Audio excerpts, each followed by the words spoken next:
welcome to my channel. Thanks so much for clicking on this video. Today I'm talking to you about endometriosis. So for this topic, instead of creating a yoga video, I wanted to just do a discussion because of the very personal nature of endometriosis. And one thing that I noticed when I started researching this topic is how a lot of women, when they were talking about the beginning stages of finding out that they had it, that they felt very frustrated in terms of their doctor maybe just brushing their symptoms off or not being supported at work when they reported their issues and not feeling well.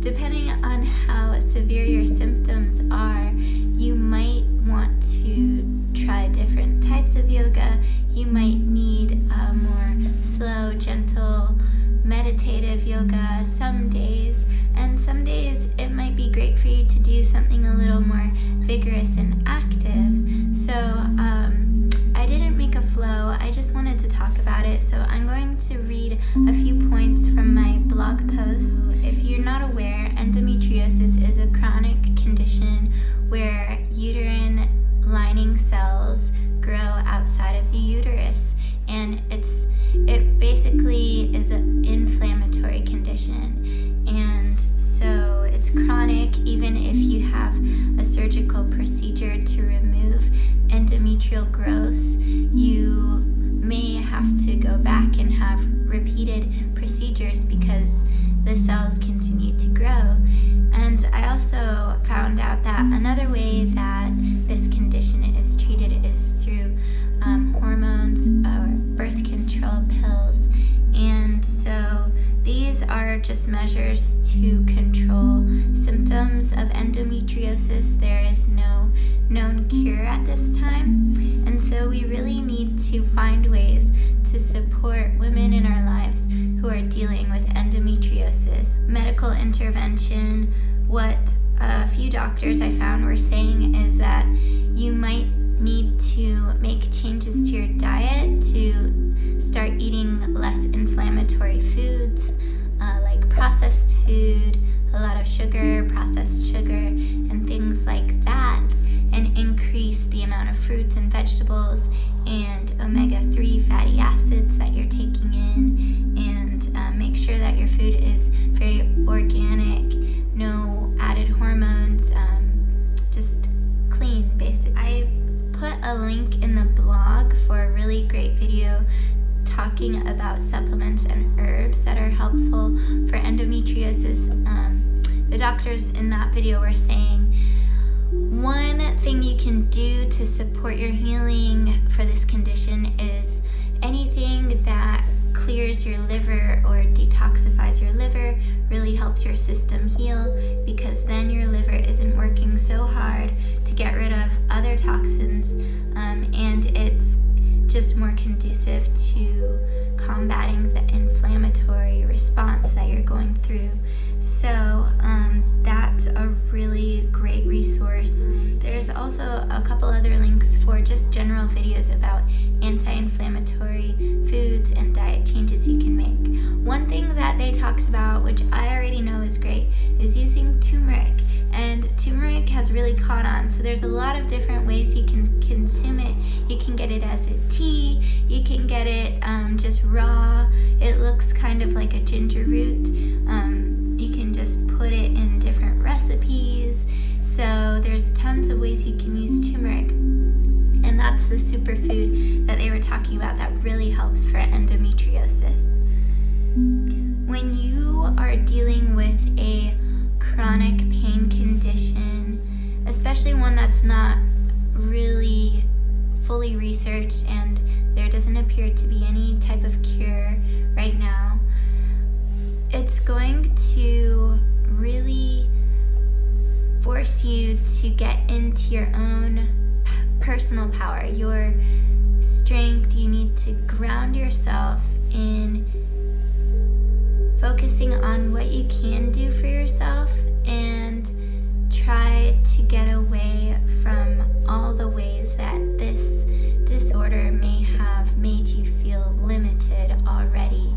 So I would really recommend for any chronic pain condition to start a meditation practice, and it can just be 5 minutes or 10 minutes a day, where you just focus on your breath and really get comfortable with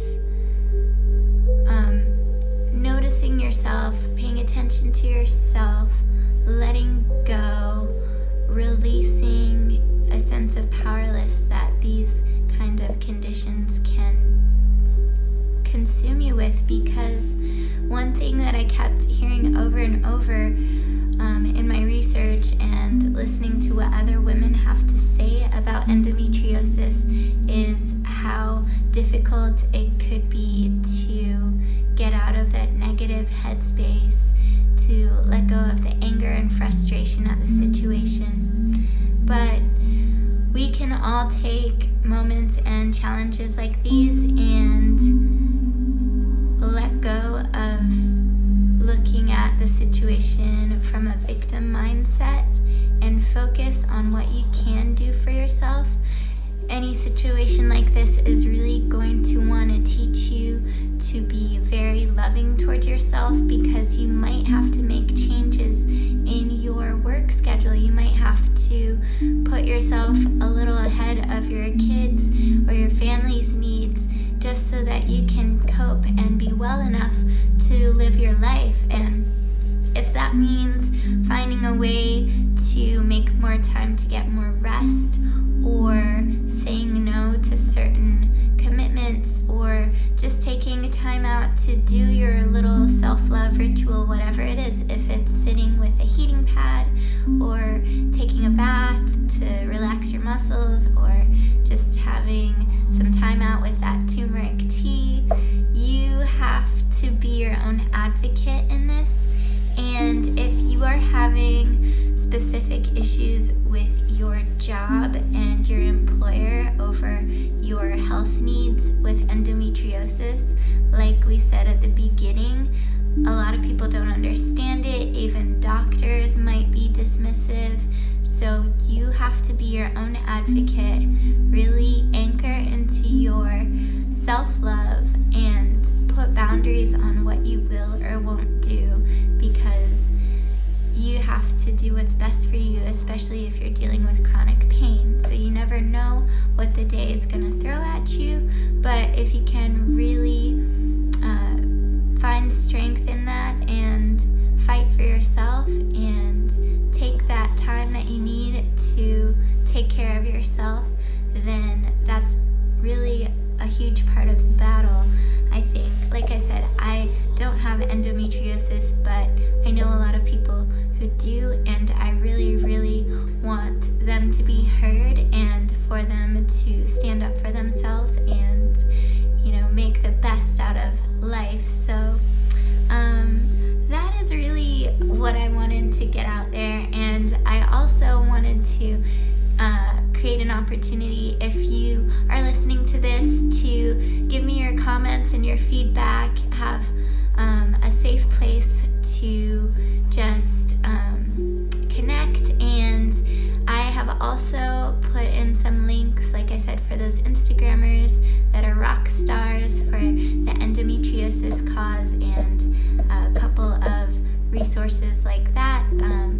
Hopefully they'll be helpful to you, and please don't be shy when reaching out to me. I want to hear it all. If you like this post, if you didn't like it, what you would like to hear here. So thank you again for checking out this video, and